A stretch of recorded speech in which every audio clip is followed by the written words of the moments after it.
First of all, I'd like to congratulate our Honorable Finance Minister for assuming charge as Finance Minister once more time. And coming to the issues of our state, sir. Special category status was promised to us during the split of our state. It was promised by both BJP and the Congress and all the other parties that day when they split our state. So we demand that special category status be given to us.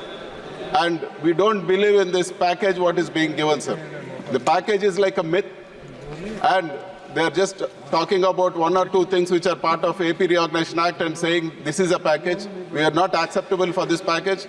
And I would also like to recall that my friends from Telugu Desam Party, they spoke of a special category status from 2019 to 24. I wish they stick to the same stand and keeping aside politics. YSR Congress Party is ready to work with all other parties, including TDP, for special category status in the interest of the state, sir. We demand special category status, and it can't be replaced with a package. And also, the Honorable Finance Minister was talking about a Polavaram project. It is very true that Polavaram is a lifeline for our state. We'd like to know from the Honorable Finance Minister, though it is a national project, why the execution was given to the state government? For what reasons? NDA was in power.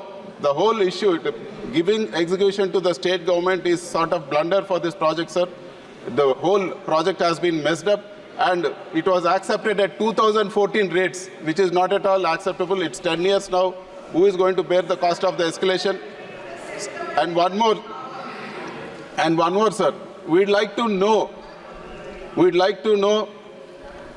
the blunder, the cost escalation of the blunder which happened in the construction of the diaphragm wall. For any project, any dam to be built, upstream and downstream, there needs to be a coffer dam built, sir. A coffer dam, the purpose of the coffer dam is to prevent the flood during the construction so that the main dam doesn't get affected. But what happened in Polavaram project, the diaphragm wall, which is the foundation of the main dam, was built without the coffer dams being completed. Thereby the flood eroded the whole diaphragm wall, sir. If the project is built on this same diaphragm wall, it is going to affect the security and safety of the project, and it's going to lead to a huge catastrophe. Sir, I would like to know, since this diaphragm wall is damaged, who is going to bear the cost of the diaphragm wall, which has to be built parallelly, which has to be constructed again, and it's going to cost thousands of crores? Is the state going to bear this or the center going to bear this? We don't accept this being put as a burden on the people of our state, sir. We also demand that land acquisition for Polavaram project be executed simultaneously along with the construction of the project. The delays because of these blunders should also be borne by the central government. That is our demand. And we would like to clarify, sir. The Honorable Finance Minister announced that 15,000 crores has been given for construction of Amravati.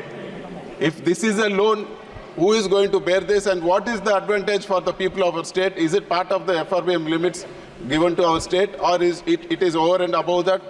So as of what we understand, it is from the taxes of our people, and what is the advantage we are going to get with this 15,000 crores? We appreciate any help being done to the state, but we demand that it should be in the form of a grant and not in a loan. And we also want to know the timeline for Kadapa-Bangalore railway line. Now, the Telugu Desam and BJP are in power in the state, so we would like to know when the Kadapa-Bangalore railway line will be finished. And we also oppose the privatization of Visakhapatnam steel plant, sir. If we sell Visakhapatnam steel plant at this juncture without a proper iron ore mine, there is no way justice will be done. We demand that iron ore mines be allotted for Visakhapatnam steel plant, and the government own this. If iron ore mines are allotted to Visakhapatnam steel plant, it will be highly profitable and a big asset for our country. And we strongly oppose the privatization of Visakhapatnam steel plant. And we also demand whatever the other promises which have been made in the AP Reorganization Act. It has been 10 years since the promises have been made, and the tenure of AP Reorganization Act is also over. We want to know what's happening for Visakhapatnam Metro, Kadapa Steel Plant. And we also want to know, sir, the promises made in the form of Super 6 during the election. So we would like to know the timeline, because NDA is in power in our state. We would like to know the timeline for the execution of Super 6. We hope that Super 6 promises will not become Sorry 6 promises for our state. We wish and we hope the promises are kept. And it was promised that immediately after coming to power, all the Super 6 promises will be taken care of. But we don't find it, sir. Apart from one promise, nothing has been kept. And I would like to bring to the notice of the House, sir. Without proper law and order, how will the investments come? For example, sir, I've been restricted from going into my constituency. They attacked me. They had burned my vehicles. They destroyed my vehicles. The attack was, it was in the full glare of all the TV channels. And finally, a case was booked against me, sir. The attempt to murder case was booked against me.